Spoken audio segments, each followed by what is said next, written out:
This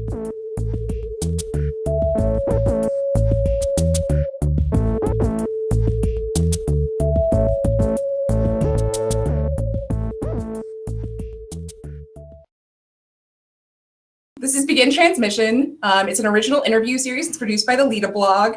Each episode features a lively conversation and the opportunity to learn something new. I'm your host, Lindsay Kronk. Behind me is my co-host, David Bowie. And today we are joined by my fellow Lita blog editor and digital curation coordinator at the University of Wisconsin-Madison, Brianna Marshall. Brianna, you're basically the queen of all library blogs. How did you get into that? How did that happen? Library blogs. Wow, being called the queen of something. That's pretty great. Thank you, Lindsay. You're welcome. It's your new unofficial title. So it's really funny because when I was an undergraduate and I decided to go to library school, my mentor at the time said, you should start a blog. And she had a blog, and so I looked at her blog, and I started my blog, and it was called Not So Stern Librarian, which is where my Twitter handle. Yeah, Twitter handle.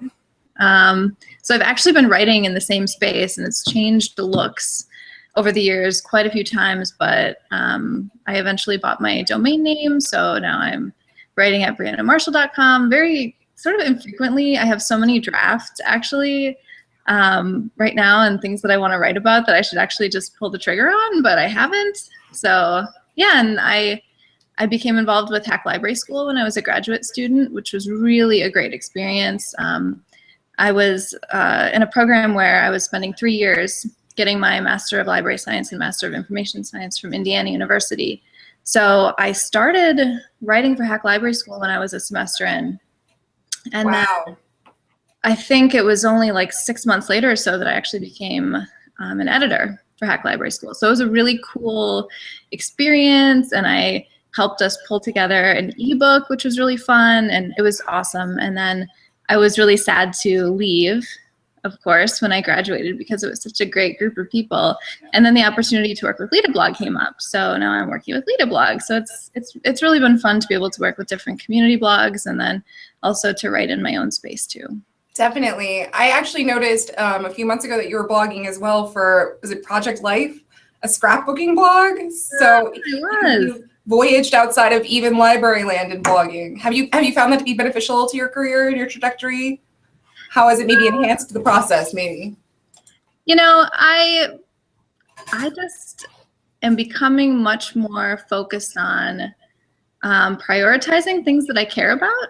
Yeah. So not only things in library land, but also things, you know, that I have as hobbies and things that I care about. So I'm always walking sort of the tightrope of deciding what new things do you venture into versus, you know, how do you protect your time, right? That's like this big challenge that I've been thinking through a lot this year. But I really care about documenting my life, and I'm a scrapbooker and I'm the family archivist. And actually, you know, with the digital stuff, it actually does overlap with my work in libraries. So it's this really weird intersection that I'm definitely diving into and allowing myself to give time to that. No, I find it always interesting when it's people that are very passionate about sort of archiving these aspects of their personal experiences and then wind up in libraries. And more I'm encountering that. And from my perspective, it's so beneficial just because, you know, a lot of what we do in libraries, I don't think the process gets documented enough. You know, we are really good at what we're going to put out there, but at documenting our own processes, something where I see a greater need, and it's definitely a place where I see people like you or Melody Condren, who recently hosted a Lita education series on digital curation, sort of stepping in and helping fill that gap, where I think there's a piece of knowledge maybe that wasn't necessarily taught in library school or self-learned in the process that you can really bring into play. So I think that's very interesting. Is there a technology tool or app that you're really passionate about for that process? Well, I would say what I utilize most often for just like project management, task management, that would be Trello. Yeah, I love Trello. Trello. I still, you know, I don't even feel like I utilize it to its full potential because I'm always learning new ways, and I'm actually always changing my own process of using Trello, which I think actually says something really good about the tool, that you can sort of, it's so flexible that you can change your process up.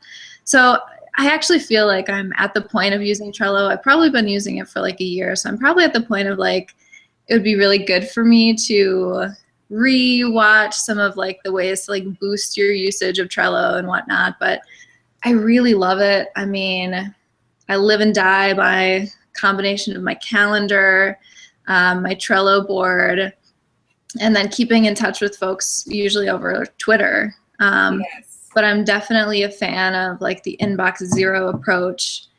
And so I transfer everything into task format so that I can be, I'm also like very much a long-term thinker. So I'm happiest when I'm planning out like the next 3 years. So I love with something like Trello, like I can have these tiny tasks and outline what I need to do with next steps.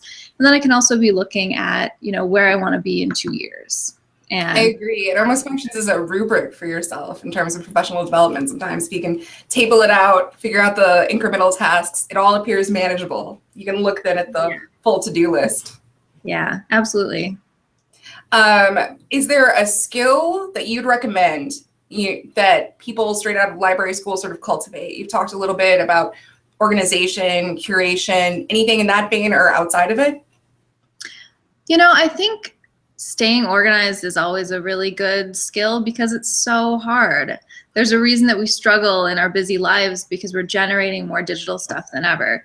So figuring out workflows that, you know, work for you to stay organized and to keep on top of projects is super important. And it's certainly not something I'm an expert at, but it's something that's really important to me. So I try to really come up with good ways, and I adapt my own workflows constantly in that area.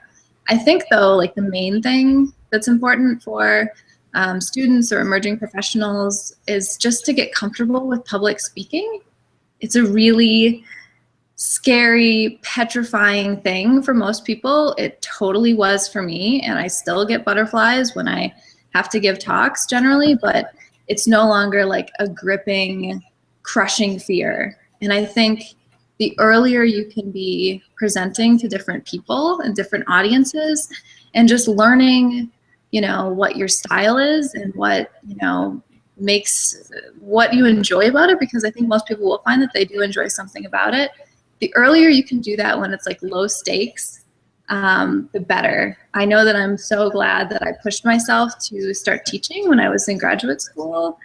And I mean, I have so many funny stories of just flat out failing at teaching or like embarrassing myself in a presentation. And I'm sure I will have many more to come as well. But, you know, as I said, like just diving in and starting to get comfortable, because as a librarian, as a technologist, whatever role you find yourself in, you're going to be able to maximize the work that you do if you're comfortable presenting to students, your peers, people at your institution, whoever it might be. Where can people learn more about what you're working on? Are there any projects you're really excited about that you want to share with us today? Projects. I do have some things in the pipeline, but none of them are like official yet. So I'll be very mysterious about that projects portion. You're very mysterious right now. Very mysterious. A big teaser in the middle of this episode of Begin Transmission. I don't know. I'm sure everyone's on edge. To other people as it is to me, but anyway. Yeah, so like I mentioned earlier, I blog at briannamarshall.com, and that's where I post different presentations that I am either, you know, about to give, or I link out to presentations I have given in the past. I share out a lot of my slide decks because I really want people to be able to utilize them and reuse them and not have to reinvent the wheel. So if they're at all useful to people, I just want them to be out in the world. I also tweet a fair amount. That's definitely my preferred method of engaging with this community. And it's really funny because like I had no clue really how to use Twitter when I first used it, and I didn't get it. And I thought it was really awkward, but now I'm at the point where it's so awesome because I can keep in touch with a lot of people and learn quickly what's going on. And so I can be found on Twitter as well. And I think too, if you're any sort of a person that experiences social anxiety, getting engaged in the community online where you have like a layer, the ability to type through think through your thoughts before you sort of have to speak them aloud. Before we move on, I guess my last question to you will be, are there any new technologies, applications that you're excited about right now that you'd like to talk about with our audience? Um, sure. There's a platform that I'm really interested in right now, and I don't know how much it'll like vibe with the library community, but I just joined Skillshare. Nice. It's a platform where different creatives will share videos, and they also give people like the opportunity to make their own videos and then to teach.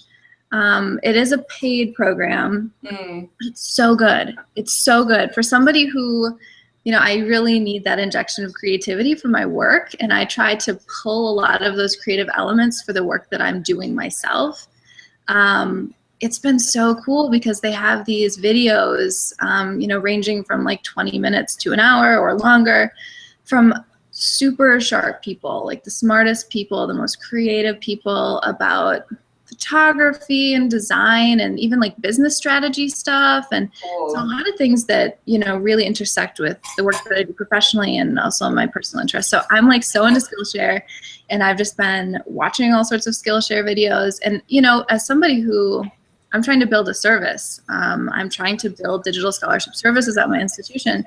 So I'm always thinking about how I can do outreach. I'm thinking about how I can teach on these topics. So as somebody who's sort of marinating in a lot of these ideas, being able to see the way that people are presenting ideas, I think it's helping me a lot. You know, and thinking about how I can teach these topics, and also the possibility of video as a medium as well. Agreed. Something I'm excited about. Well, Brianna, it's been so awesome talking with you today. I know that we'll have other opportunities to bring you back if you're interested, and we'd love to have you back. In the meantime, I'd like to say adieu to our audience. Thank you again for joining us, and this is the end of transmission.